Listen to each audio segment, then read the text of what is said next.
Greetings and welcome back to Acadian Comics. I'm your host James Fondren, and in this video we are going to be reviewing Absolute Superman number 2. Now I gave my review of Absolute Superman number 1 and had some opinions about it, but I read issue number 2 and I think that second to Batman, this is the second best story going on right now.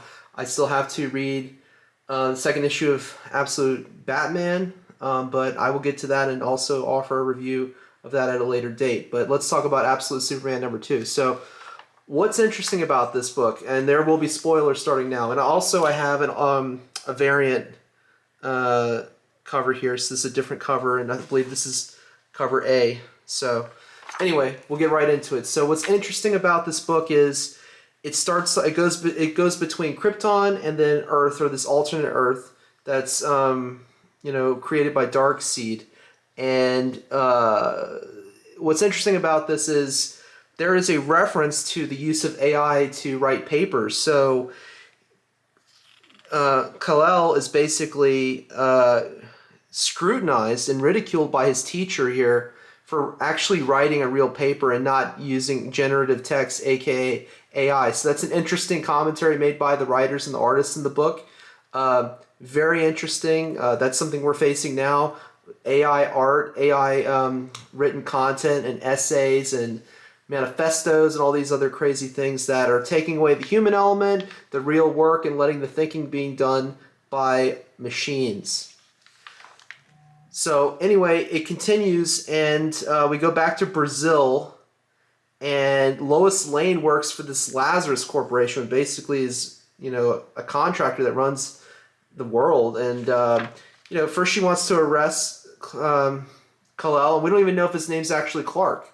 We don't know yet, right? So, but we don't know. She's there to arrest him, and then she becomes aware of his abilities. Now, I want to say this. You have these helicopters here, right? I think they're Jolly Greens, right? But then you have this tank, and I didn't notice this at first, but these are actually rotary blades. They call it a hell tank. It's the most ridiculous thing I've ever seen ever. Like, there's no way you're going to lift this thing off the ground. These machines are designed to fly. This machine is not designed to fly. It's a tank. So, Superman is basically caught up with this. He's in handcuffs, and then his suit it has some sort of AI attached to it or embedded in it, and his cape is made out of like dust. It's strange, but it's protective dust, so it provides like a bulletproof vest function and makes him bulletproof and protects Lois Lane as her fellow compatriots open fire on her and Superman. And he flies for the first time in this. But look at this tank here. This is the silliest thing I've ever seen. Sorry, it just doesn't work for me.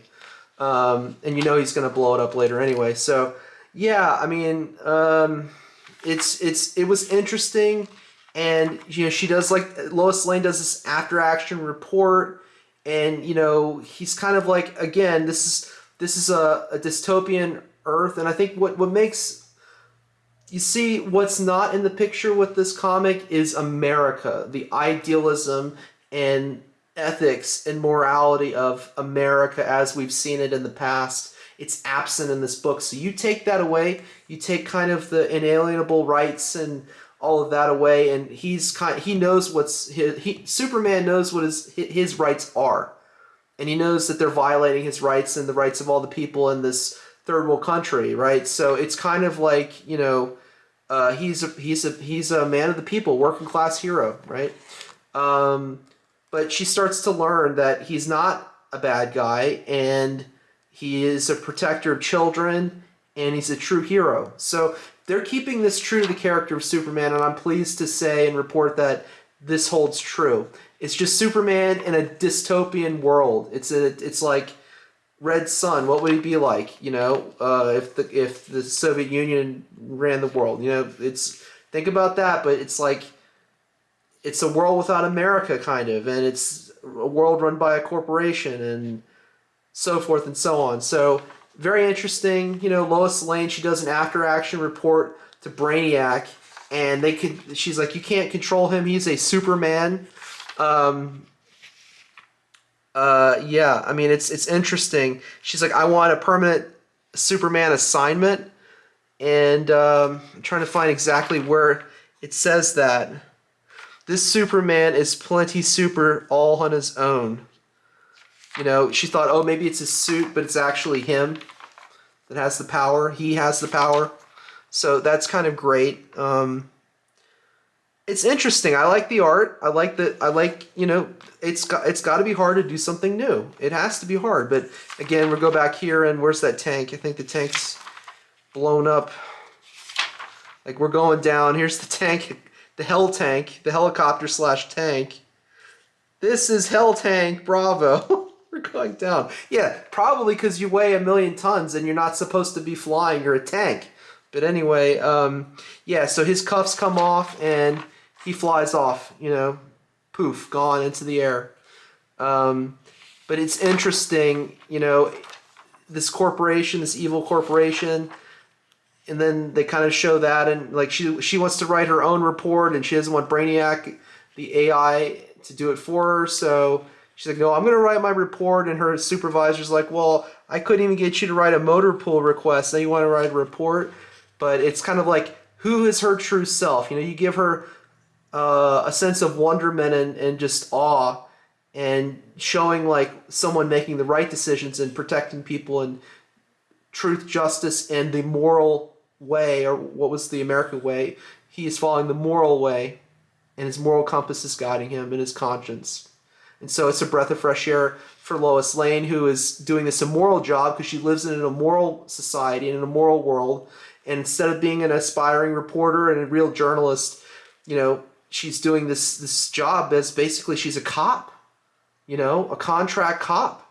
And now she's reverting to her true self, which is, or returning rather, which is, I'm going to investigate, I'm going to research, I'm going to learn who this man is, and why is he fighting this good fight, and how can I help? So you kind of see that's very promising. Then we go back to Krypton in the past before Superman is sent to Earth, and you know his parents are developing this. And it's like they're developing a spaceship that's going to be like a combination of a suit and everything. But then he goes back into hiding, and now he's going to Venezuela, which is just decimated, you know, and then here's Lois Lane saying she wrote a report. So, yeah, it's interesting. Obviously, we get to see, Krypto, Superman's dog, in here. That's pretty cool. But, they're filling in the blanks. They're letting you know what the backstory is. And now he's just walking. He's very low-key. He's hiding. He's a man in hiding when he just hasn't... He just realized he could fly, so he's realizing his power, and pretty soon there won't be a need to hide anymore, and he can just fight evil like Superman. So the last Dust of Krypton coming out soon, so I can't wait to pick that up. And then there's a preview for Batman Dark Patterns. So yeah, I enjoyed this. I enjoyed this book a lot. And I would recommend, if you're going to pick up any of the Absolutes, yeah, probably pick up Absolute Batman. If you haven't started that one, get Absolute Batman #1. I know it's been in reprint. I still got to read Absolute Batman #2. But, give Superman a chance. It was not a bad read. So that's all I've got. If you enjoyed this video, you enjoyed the review, please hit the like button and subscribe to the channel. And I'll catch you right here next time at Acadian Comics.